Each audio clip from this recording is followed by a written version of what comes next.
আকাশে চাঁদ উঠল। সে অপার্থিব জ্যোৎস্নাময় রাত্রের বর্ণনা নেই। শঙ্কর আর পৃথিবীতে নেই।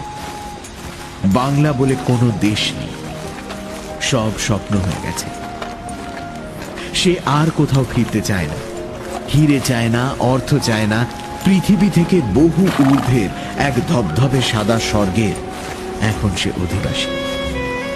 তার চারধারে প্রকৃতির যে সৌন্দর্য, কোনো মানুষের চোখ এর আগে তা দেখেনি।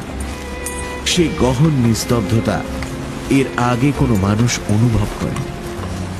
জনমানবহীন বিশাল রিক্টাসভেল্ড পর্বত ও অরণ্য এই গভীর নিশীথে মেঘলোকে আসন পেতে আপনাতে আপনি আত্মস্থ, ধ্যান স্থিত। পৃথিবীর মানুষের সেখানে প্রবেশ লাভের সৌভাগ্য কচ্ছিত ঘটে।